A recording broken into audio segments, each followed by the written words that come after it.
especially here in the Philippines.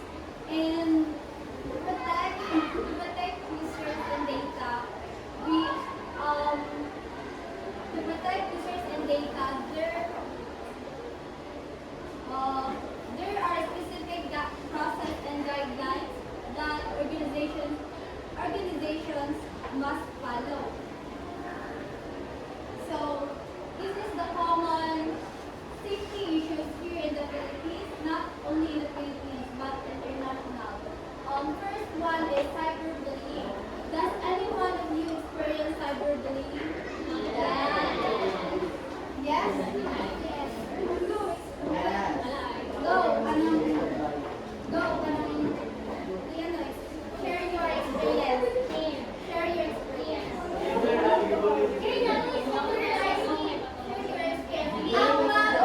Okay, now for clarification. Ano sa ko, mag-participate, maka-receive of prize karong Monday.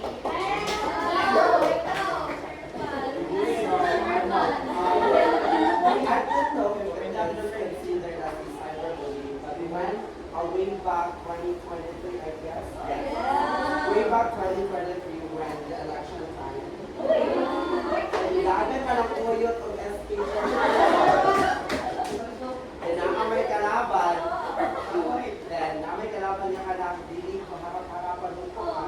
So through online siya nag-post about me, about sa kuha na kanang ano daw pala ako ang tao nga kanang wala kang manong eskwela. Ano daw pala ako ang tao nga kanang wala kang manong eskwela o sa daw ihakuan. So mauto, pinagis ako pagkamaayo nga batasan.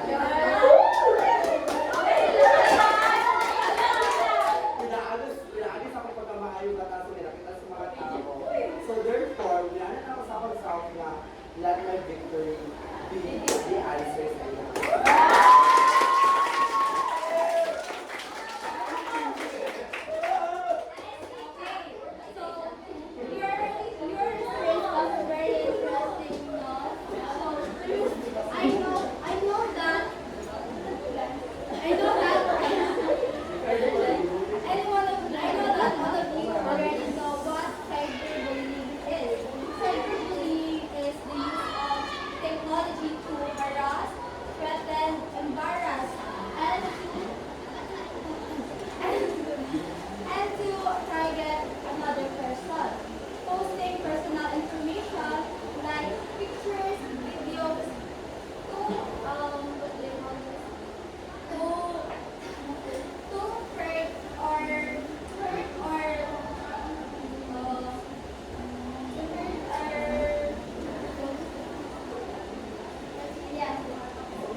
Mali. Right? For example, Mali. sexually explicit materials, diba?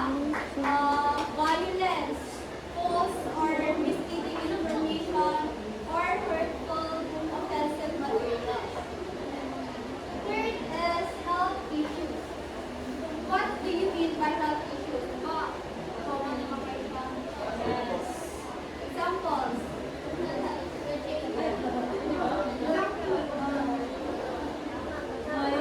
Kung experience is sa sobra na ko ka-addicted sa Wattpad, dili na ko matulog.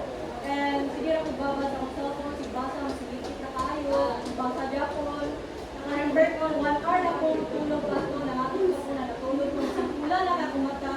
And then sila na ko, blur na ako makita. And hindi ko kita sa layo.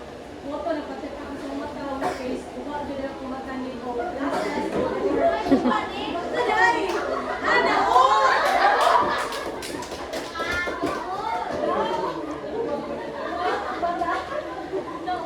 Which is, gamit ko glasses na high grade and contact lens graded. Kung dapat di na dito maging addicted sa technology, kay nagamot na siya sa atong health problem.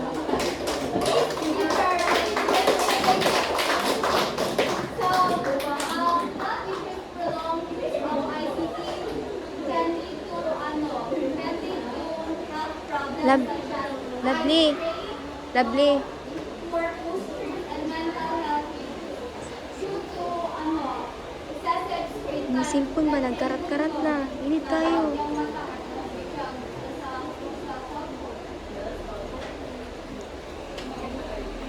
Next is guidelines for addressing safety issues. First is network management policies.